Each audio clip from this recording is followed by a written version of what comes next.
Good afternoon, and welcome to Compassionate Coping Conquering Seasonal Depression Together, a special virtual event hosted by AARP Illinois. I'm Teresa Collins, a proud member of the AARP Illinois Executive Council. Today, we are joined by an esteemed guest, Kryn K. Harmon, clinical therapist at OSF Healthcare. Kryn, thank you for being here. The state's long winters Thank you so much for having me. The state's long winters can lead to feelings of loneliness, isolation, low energy, and even seasonal affective disorder, a form of depression. These feelings can worsen during isolation resulting from COVID-19, flu, or concerns about exposure to other viruses and illnesses. Seasonal depression, also known as seasonal affective disorder, SAD, can significantly impact individuals as they age.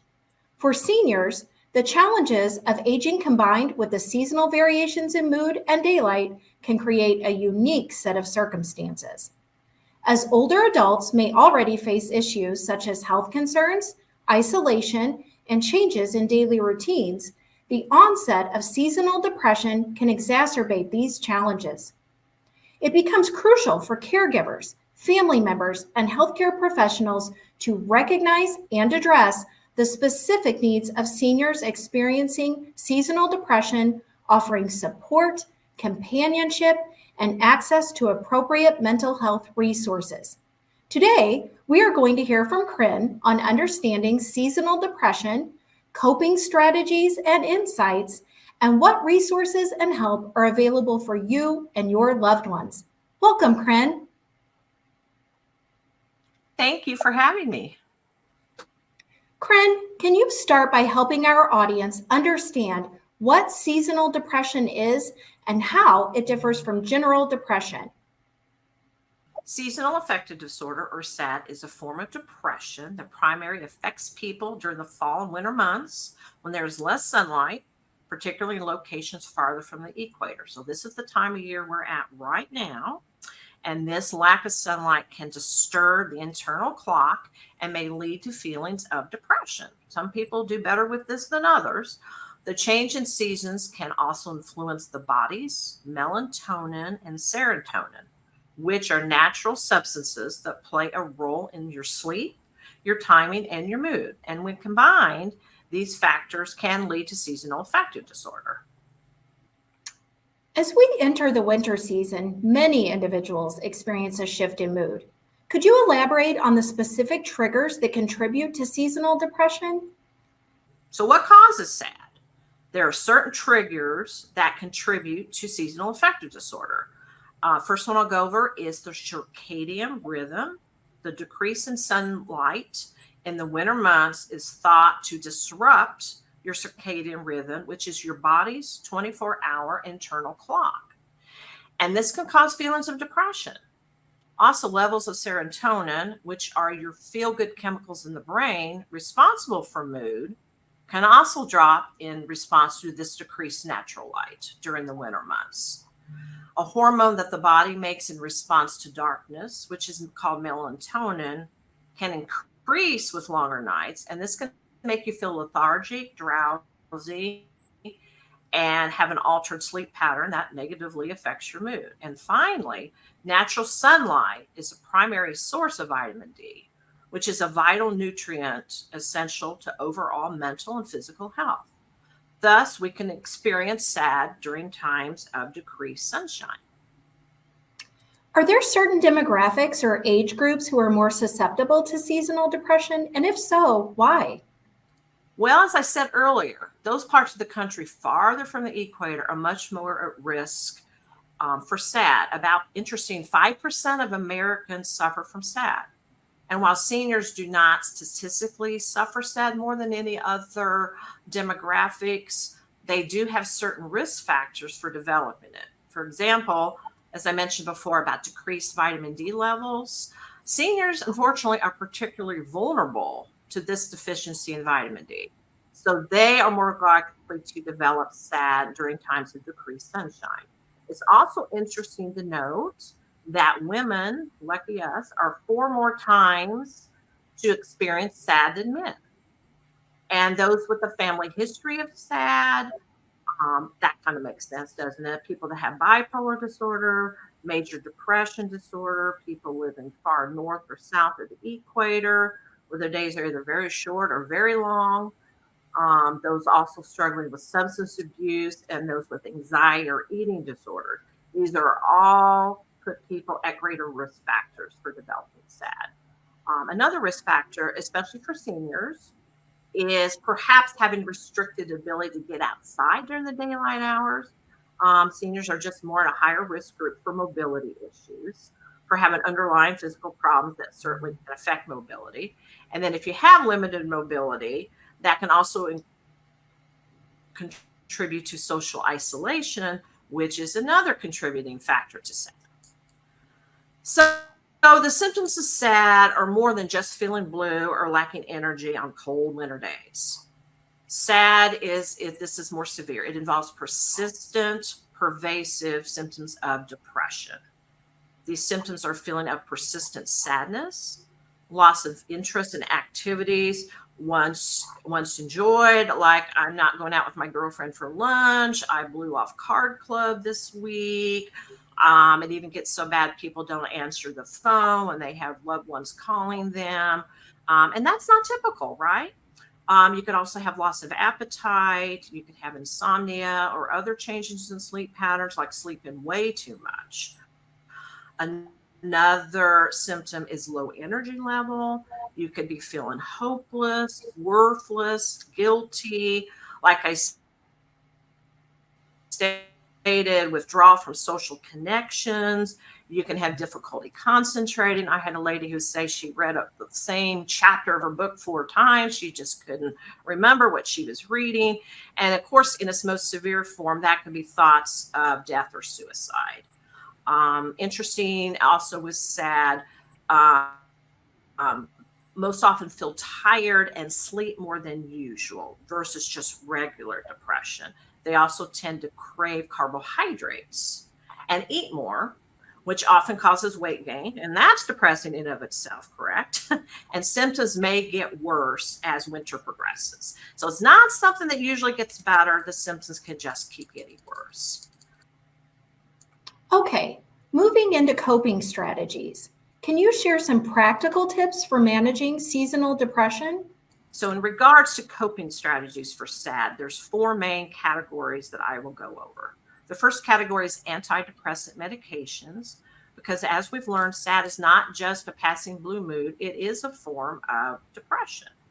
That for many people, if things just don't get better with coping skills, the symptoms will respond to antidepressant medications, particularly the SSRIs, which are the selective serotonin reuptake inhibitors. Long name for that, but it's important to understand that. So those with persistent or severe SAD are advised to consult their physician about possible medication remedies. The second category is light therapy, as reduced sunshine during the winter months have been shown to negatively affect mood. Greater exposure to light makes sense, right? Can be an effective elixir. Ideally, the light would come from the sun, so every opportunity should be taken to go outside on sunny days, even for just 10 to 15 minutes. However, such opportunities can be few and far between. And also keep in mind what I've mentioned about with seniors, with maybe having limited mobility. So that's harder to get outside. They're simply not able to get out. We don't want them to slip and fall on the ice. And so, better stay indoors. So here's where artificial light that mimics the sun can be very helpful. Much brighter than typical lights, broadband light therapy lamps trigger the brain chemicals that improve the mood, can suppress that lethargy, inducing melatonin, and regulate your sleep cycle and provide vitamin D. It can also filter out damaging UV rays so that users can safely soak in their beams for 30 to 60 minutes per day, and is advised to do that in the morning. And these are widely available and vary in price. I know I have a senior I've worked with for years that uses her SAD lamp faithfully every morning while she says her rosary. She's done that for years. It helps her tremendously during the winter time. In fact, she uses it all year round simply because she loves the benefits. Starts her day off right. So she is definitely an advocate for her SAD lamp. The third category is talk therapy, which what that means is regular sessions, therapy sessions with a licensed counselor or psychotherapist. And that can be very beneficial to those struggling with SAD or other forms of depression. Various therapies involve talking through emotions, circumstances, and coping skills with a qualified neutral party can be very helpful during these darker months. The final category is vitamin D supplementation.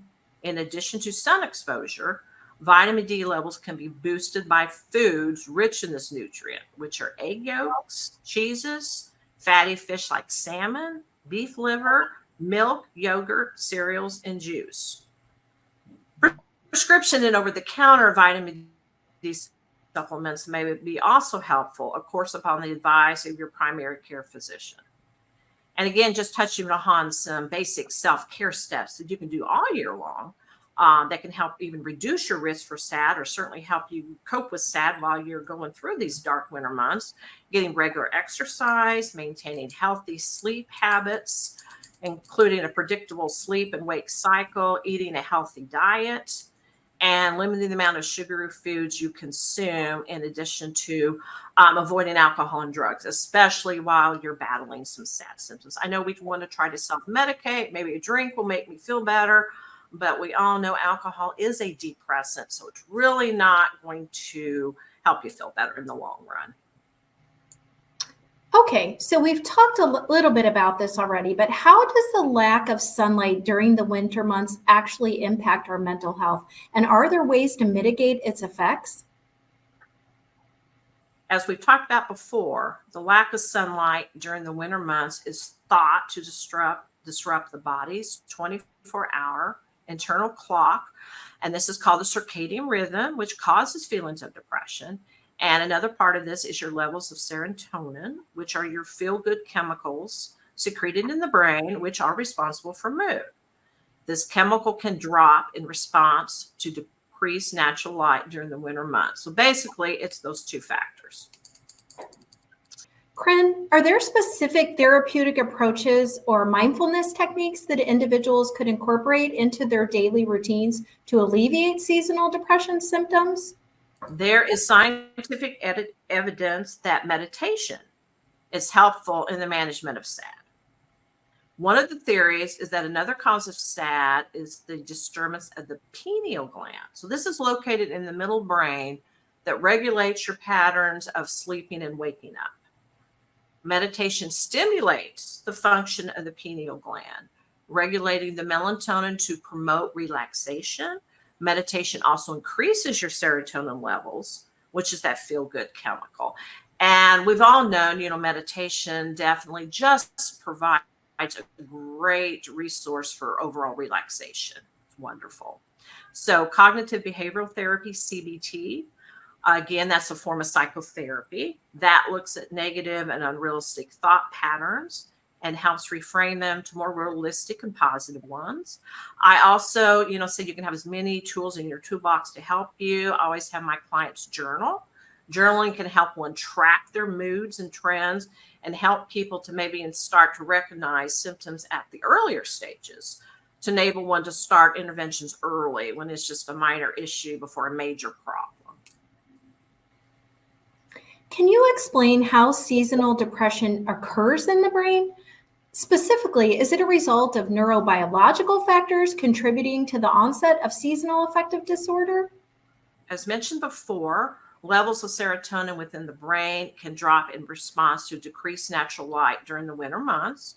And this is one of the chemicals responsible for our mood, plus what I just shared about the pineal gland and its secretion and regulation of melatonin. So yes, SAD is definitely neurobiological. And number 9, cognitive behavioral therapy, or CBT, has demonstrated to be the most effective form of psychotherapy in coping with seasonal affective disorder. So again, like I alluded to earlier, this involves recognizing your unrealistic and negative thought patterns, changing them to more realistic and positive ones. And this leads to changes in how one feels and then reacts to stressful situations.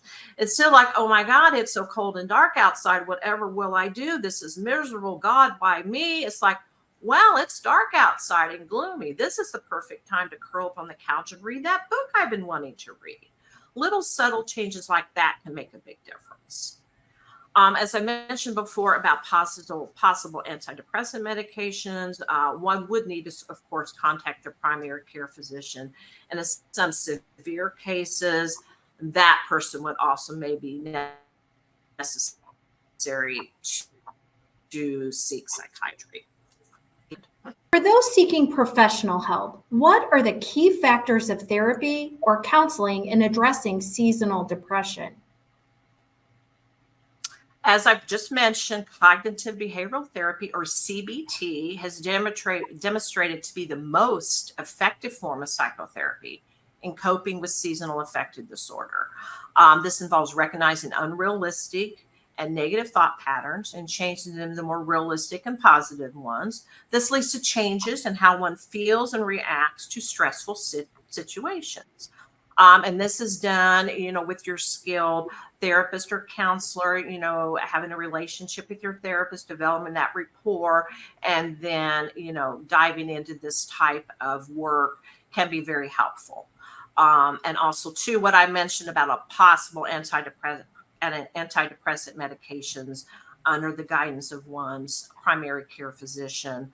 And in cases of severe seasonal affective disorder, it may be necessary to seek psychiatry. And often the primary care physician would point someone in that direction if they felt like their issues were beyond their scope of ability. What advice do you have for individuals who may be hesitant or unsure about reaching out for mental health support? A good word of advice for people that are hesitant or unsure about reaching out for mental health support is just normalizing how prevalent this problem is, and then even more important, how readily treatable it is. And thus, there's no reason to suffer needlessly from this at all. Are there any misconceptions about seasonal depression that you commonly encounter, and how do we dispel them? That's a great question. One thing I hear frequently from my patients or my patients' well-meaning friends or family is that they do not believe this is a real physical disorder, that someone is just being weak or lazy, that their symptoms is someone merely being dramatic or complaintive, desiring attention, and not realizing this is a true physical and biological disorder. I know, especially we talk about our seniors, a lot of times, this is not in their generation that would complain about things. Let's pull yourself up by your bootstraps, and, I don't want to appear weak or lazy, or I'm not motivated. So a lot of times they're even hesitant to talk to their primary care physician. We'll talk about our high blood pressure or our diabetes, but talking about maybe I have a depressed mood, that takes a little bit more digging. And I do think our primary care physicians are being a little bit more responsive to asking some of these tougher questions. In combating seasonal depression, what innovative light therapy products or devices are available that can help individuals regulate their circadian rhythm and improve mood? Well, I do not specifically recommend one type or another of a light box therapy product, but there are tons out there, all different shapes and sizes and price range, located in all our big box stores or via your internet shopping. So there is something for everyone's price range and aesthetics. Are there specific resources such as online platforms or mobile apps that offer guided mindfulness or meditation sessions that are designed to alleviate seasonal depression symptoms? In regards to mobile apps or online platforms to help someone with SAD, I have always recommended Calm, Balance, and Headspace are the top three that come to mind. These are easily accessible via our smartphones or other electronic devices. There are tons of options, and new ones are always getting added. And a lot of times there's free memberships and they do promotions, or there's always apps in your Play Store that are absolutely free to begin with. So that's a good place. Everybody's so tech savvy nowadays, especially any of our younger folks. I think it's also important to note the 988 Suicide and Crisis Lifeline. Call or text 988. We also have something unique in Illinois called the Illinois Warm Line, and that's open Monday through Saturday, 8 to 8 p.m., and that is 1-866 359 7953. And if anybody's not heard of the concept of a warm line before, I'll explain that quickly. It's different than a hotline. So a warm line is you're experiencing some type of distress, but you're not suicidal, you're not in a crisis. But it's also to have an opportunity to talk to a peer counselor or support person over the phone that could walk you through some of your distress. So I do like a warm line. I have a lot of my clients, even during some cold, dark winter days, that will call and talk daily. They will let you call and talk daily for a specified amount of time. Or a person could also contact their local mental health agency in their community to speak to a counselor. Most local community health agencies offer their own local crisis lines as well. How can individuals enhance their living spaces with products or decor that promote a brighter, more uplifting environment, contributing to a positive mindset during the darker months? Well, again, investing in a light therapy box is a good option. Other simple ideas include opening up your blinds and curtains, moving your workstation or sitting area closer to a window to make better use of the natural light. Tree branches that block light should also be pruned, and skylights, if you have those are also very helpful. And it's interesting to talk about color scheme. While blue is relaxing and good for anxiety, it's a little too cold for a depression reducing room. So the experts say try pinks, yellows, and oranges, which are scientifically proven to lift the spirits.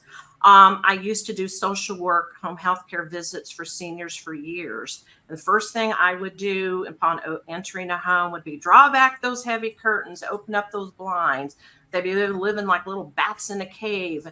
And I'd say, this might be blocking, the cold air, but come on, we need some light in here. You couldn't see your hand in front of your face. So those are my suggestions. Are there any nutritional supplements or wellness products that have shown effectiveness in supporting mental health and combating the symptoms of seasonal depression? And how can individuals incorporate them into their daily routine? Good questions. First and foremost, consult your physician before taking any supplements.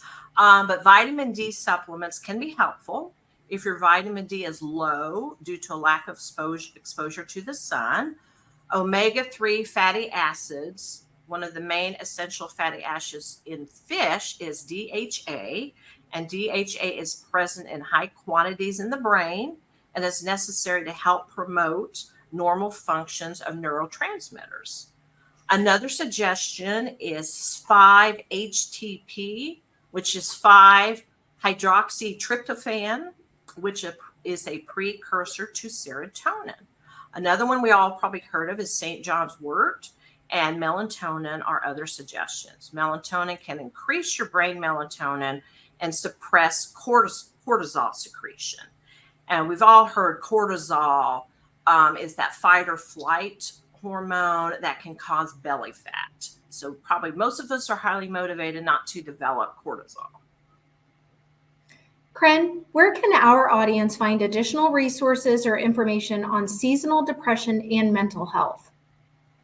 Well, your AARP magazine and Psychology Today are my top two favorites that come to mind. I also personally subscribe to Attitude and Mind, Mood, and Memory monthly or bi-monthly publications. Getting you out and going to your local library is a little outing and research what they have there. You can simply Google SAD on the internet. All kinds of information comes forth. So there's lots and lots of resources out there, and there's a lot of information and studies and coping skills. Very helpful. Okay, before we conclude, Corinne, any final thoughts or words of encouragement for our audience?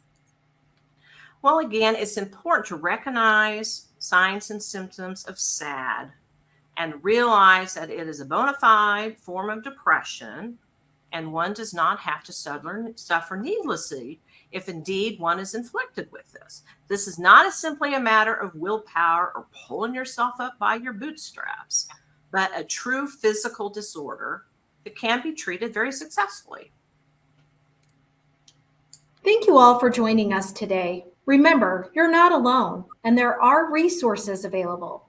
Visit aarp.org/Illinois for more information and support. Thank you, Corinne, and thank you to our audience for joining us in this important discussion.